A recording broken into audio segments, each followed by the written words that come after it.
Can we talk? No, like for real, for real. Can we talk? Can I be vulnerable? Can I be open in this space? Is that cool? Okay. All right.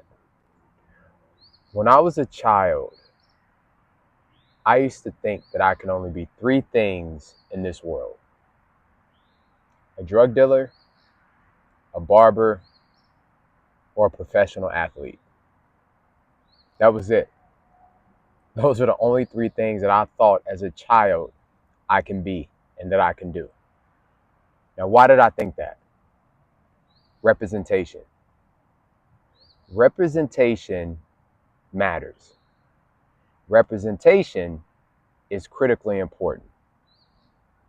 The first black male that I saw that had a legal profession that wore a suit was my wife's father. Shout out to Ken Stone. Love you, man. He was the first man that I saw that had a legit business and he wore a suit. I met my wife when I was 17 years old. Fast forward, I was able to go to graduate school, get an MBA internship with a company named American Express. And at that time, they had a CEO by the name of Mr. Ken Chenault. He was the very first black CEO I had ever met, had conversations with, and got a chance to know. And when I met Mr. Chenault, in that moment, I told myself that I can be the CEO of any corporation that I wanted to be because I saw it. I saw that representation. I saw a black man running a Fortune 100 company.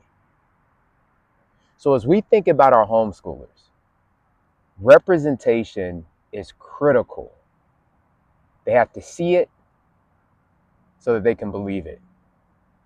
On this channel today, I'm going to talk about only 5, could be more, could be less, 5 ways that we can damage our homeschoolers if we don't start teaching these very important lessons right away. The first way to damage your homeschooler is to not showing them representation in the work. So whatever the lesson is, the grassroots, middle, we're covering business economics, we're covering art, we're covering environmental justice. There's 6 different subjects that we're covering this autumn season.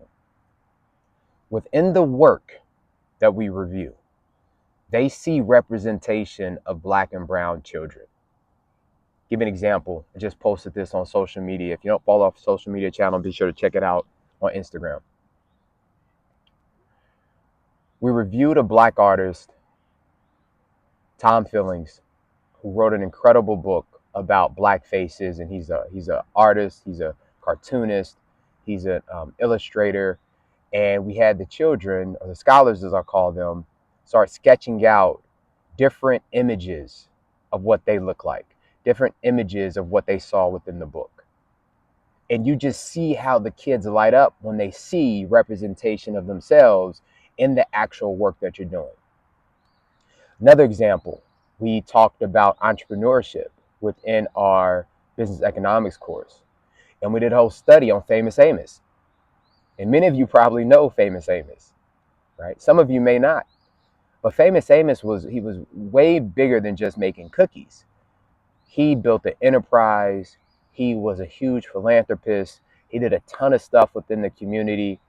But our kids and a lot of our scholars who want to start their own businesses or have a product that they're creating, they saw representation, and this black male created a multi-million-dollar business. So they see what it looks like. So it's showing up within the work that we lead at Grassroots Middle. When you're spending time with your homeschooler, are they seeing representation of themselves in the actual work that you're teaching them, in the content, in the curriculum? Are they seeing that representation? Because that's incredibly important and that's incredibly rich. Number 2, not seeing themselves as part of the community. And what do I mean by that? Being the only one. So if they're in homeschool pods or groups or things like that, are they the only child that looks like themselves in that environment? When I was in middle school, I went to public schools all throughout my life. When I was in middle school, I went to an all-white middle school, predominantly white middle school. And that was the first time that I really felt out of place and I felt different. I grew up in all black, communities. Um, but that was the first time where I felt like I couldn't really find my tribe. I didn't really feel like I fit in. And if we can be really honest, you start dating and dances and those types of things. Birthday parties are invited. It just never really felt like my jam, right? I just never felt incredibly comfortable in those spaces.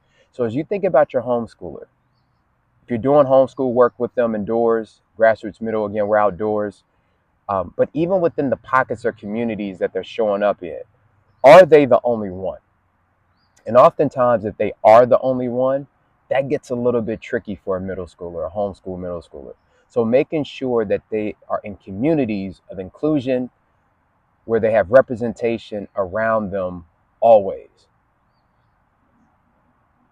Not seeing themselves, number 3, in the media. Now, this is a good one. If you look up, there's a great study by Jane Elliott. It's called the brown eyes versus blue eyes study. I encourage you all to take a look at that. And what you see within this study is a group of white kids and black kids, and they start talking about doll babies and how the white doll baby looks a certain type of way and acts a certain type of way, whereas the black doll baby isn't the most beautiful doll baby. And she does this incredible study. This study happened, I want to say, in like the 60s or 70s. It's an older study, but take a look at that. That just goes to show representation matters in the media. What are your homeschoolers watching on the phone, on a tablet, TV shows, video games that they play? Are they seeing representation of themselves within those spaces? I meet with an executive coach. I just had a conversation with an executive coach last night, actually, and she was sharing with me. She asked me about grassroots middle. I told her about it and all the great things that we're doing. And she said, Mike, I got goosebumps just hearing what grassroots middle is all about and what the principles are and the vision is and what you all stand for. Because when I was a child, she's Filipino, she's partially Filipino. When I was a child, doll babies, I never saw a doll baby that looked like me. And it always made me just be a little bit self-conscious as a Filipino young girl. And so the fact that you're creating spaces where kids, black and brown, can show up as their authentic selves and they see themselves in the content, in the workbooks, in the lessons that you all study is incredibly rich. And so she gave me that word last night and I started thinking about that a bit further. And I'm like, absolutely. That was my story. That's a lot of our stories for black and brown. We grow up in these environments where you don't see representation of yourself in the media. That's always favorable and positive. You may see representation of yourself, but sometimes it's on the negative lens.